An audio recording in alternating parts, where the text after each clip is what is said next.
ओम आदिशक्ति नमो नमः। शक्तों को क्षमता की रात में अंतिम संस्कार क्यों नहीं करते हैं? बहुत ही सुंदर अद्भुत प्रसंग है, कथा को सुनते रहें। मनुष्य की मृत्यु के बाद उसका अंतिम संस्कार रात में क्यों नहीं किया जाता है, जानते हैं इस गरुड़ पुराण की कथा प्रसंग से।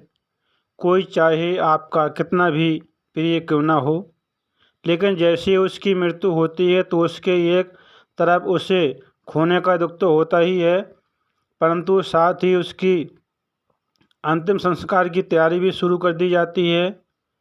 यही नहीं, गरुड़ पुराण में तो यही भी लिखा मिलता है कि जब तक गांव मोहल्ले में किसी की लाश पड़ी रहती है तब तक घरों में ना तो पूजा पाठ की जाती है और ना ही किसी के घरों में चूल्हा जलता है। लेकिन इतने प्रतिबंध बताए जाने पर भी यदि किसी की मृत्यु सूर्यास्त के बाद हो जाए तो उसके अंतिम संस्कार के लिए सुबह तक रोका जाता है। आखिर ऐसा क्यों किया जाता है? गरुड़ पुराण में मृत्यु से संबंधित ऐसी बहुत सी मान्यताएं हैं जिनका पालन करना हिंदू धर्म से जुड़े प्रत्येक मनुष्य के लिए अनिवार्य है। उन्हीं में से एक मनुष्य के अंतिम संस्कार से जुड़ी और एक महत्वपूर्ण मान्यता बताई गई है, जिसके चलते किसी भी मनुष्य का अंतिम संस्कार रात में नहीं किया जाता है। किसी भी व्यक्ति के शव को सूर्यास्त के बाद और सूर्योदय के पहले नहीं जलाया जाना चाहिए, और गलती से ऐसा कर भी दिया जाए तो ऐसा किए जाने पर बहुत दुष्परिणाम भी हो सकते हैं, जिनका वर्णन हमको गरुड़ पुराण में मिलता है। क्योंकि गरुड़ पुराण में रात के अंतिम संस्कार को बिल्कुल ही वर्जित बताया गया है। गरुड़ पुराण के अनुसार इस प्रतिबंध के पीछे का कारण अंतिम संस्कार के बाद मृत व्यक्ति की आत्मा को परलोक में मिलने वाला कष्ट होता है। साथ ही अपने अगले जन्म में वो जिस भी रूप में जन्म लेगा तब उसके किसी न किसी अंग में दोष होने की आशंका बढ़ जाती है, या फिर उसका कोई अंग भी क्षतिग्रस्त हो सकता है। इसलिए सूर्यास्त होने के बाद किसी की मृत्यु हुई हो तो उसे अगले दिन सुबह ही जलाया जाना चाहिए।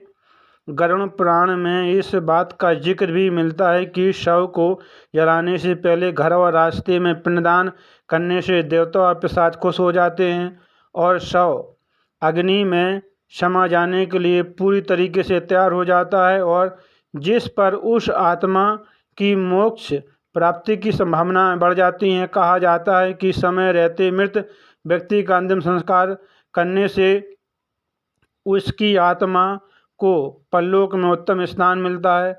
गरुड़ पुराण के अनुसार किसी मृत व्यक्ति का अंतिम संस्कार सही समय पर नहीं किया गया हो तो उसकी आत्मा को मुक्ति नहीं मिलती है और वो मृत्यु के बाद भी प्रेत बनकर इसी धरती पर भटकती रहती है और तरह तरह के कष्ट भोगती रहती है। इसलिए मृतक का सही समय पर अंतिम संस्कार किए जाना बहुत आवश्यक है।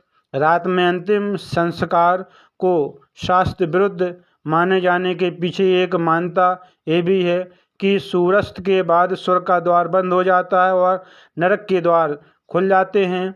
इसका वर्णन हमारे धर्म ग्रंथों में भी कुछ इस प्रकार किया गया है, जिसके अनुसार सूर्य को आत्मा का कारण माना गया है। सूर्य जीवन और चेतना का प्रतीक है। आत्मा सूर्य से उत्पन्न होती है और सूर्य में ही समा जाती है। सूर्य सभी कर्मों को देखते हैं, इसलिए गरुड़ पुराण में दाह संस्कार को दिन में ही किए जाने की बात कही गई है। कहा जाता है ये वह समय है जब सूर्य का द्वार खुला होता है, लेकिन शाम ढलने के बाद ये द्वार बंद हो जाते हैं, जिस कारण अब ये क्रिया करने से आत्मा परलोक नहीं पहुंच पाती है। पौराणिक ग्रंथों में इससे जुड़ा एक बहुत ही महत्वपूर्ण और रोमांचक तथ्य मिलता है। यदि किसी व्यक्ति की मृत्यु रात में हुई हो तो जैसे कि गरुड़ पुराण में बताया गया है। आप उसका दाह संस्कार रात में तो कर नहीं सकते हैं, लेकिन इस दौरान कुछ और महत्वपूर्ण तत्वों को ध्यान में रखने को कहा गया है, जिनके अनुसार शव को कभी भी घर के अंदर न रखें, बल्कि मृतक के शरीर को तुलसी के पौधे के पास दीपक जलाकर रखने की बात कही गई है। इसी के साथ ये भी बताया गया है कि मृतक के शव को कभी भी अकेले न छोड़ें, क्योंकि उस वक्त मृतक के पास नकारात्मक शक्तियों का हावी होने का डर रहता है। इसलिए किसी न किसी को लाश के पास तो बैठना ही चाहिए और भगवान से उस मृतक की आत्मा की मोक्ष प्राप्ति की प्रार्थना करनी चाहिए। इससे मृतक की आत्मा को शांति मिलती है। यदि आप इन सब से अनजान उस लाश को अकेले छोड़ देते हैं तो इस दौरान उस शरीर में मृत व्यक्ति की आत्मा तो नहीं होती है, जो मृत व्यक्ति के उस शरीर को एक खाली घर की तरह बना देती है, जो कि किसी भी बेघर को उस खाली घर में प्रवेश करने के लिए आमंत्रण दे सकती है।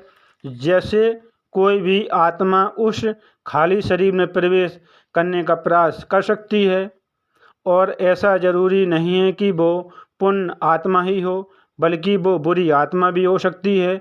इसलिए शरीर को बचाने के लिए लाश के करीब ही रहना चाहिए। हिंदू धर्म में सूर्यास्त के बाद दाह संस्कार इसलिए नहीं किया जाता है क्योंकि रात में असुरी शक्तियाँ प्रबल हो जाती हैं, जो उस मृत परिजन के मोक्ष के मार्ग में बाधा उत्पन्न कर सकती हैं। सनातन धर्म में जन्म से लेकर मृत्यु तक 16 संस्कार बताए गए हैं। कहीं कहीं अंतिम संस्कार के समय में सबके हाथ पैर भी बांध दिए जाते हैं, और ऐसा इसलिए किया जाता है ताकि मृत व्यक्ति के शरीर पर पिशाच कब्जा न कर सके। हिंदू सनातन धर्म में पार्थिव शरीर को सूर्यास्त से पहले दाह संस्कार करने का नियम है। जैसे कि सनातन धर्म में ही साधुओं को समाधि और सामान्य जनों का दाह संस्कार किया जाता है। साधु को समाधि इसलिए दी जाती है क्योंकि ध्यान और साधना से उसके शरीर में एक विशेष ऊर्जा होती है, इसलिए उसकी शारीरिक ऊर्जा को प्राकृतिक रूप से विसर्जित होने दिया जाता है। जबकि आम व्यक्ति का दाह संस्कार इसलिए किया जाता है कि यदि उसके शरीर के प्रति आसक्ति बची हो तो वो छूट जाए। दूसरा यह कि दाह संस्कार करने से किसी प्रकार का रोग या संक्रमण हो तो वह भी नष्ट हो जाए। फिर बाद में बची हुई राख और हड्डियों को नदी में विसर्जित कर दिया जाता है। गरुड़ पुराण के अनुसार बताए गए सभी कारणों को करने से विशेष रीति और नियम होते हैं। रीति नियम से किए गए कर्म से ही आत्मा को शांति मिलती है और अगले जन्म अर्थात नए शरीर में उसके प्रवेश के द्वार खुलते हैं, या फिर वह स्वर्ग चला जाता है। हिंदुओं में साधु संतों और बच्चों को दफनाया जाता है, जबकि सामान्य व्यक्ति का अंतिम दाह संस्कार किया जाता है।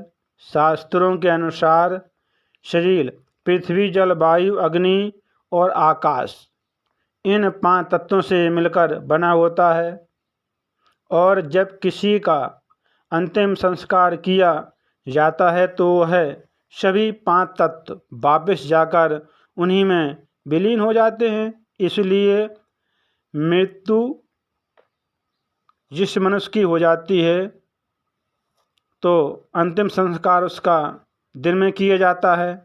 मनुष्य के जीवन का उस अंतिम संस्कार को पूर्ण विधि विधान और बिना चूक के करना चाहिए।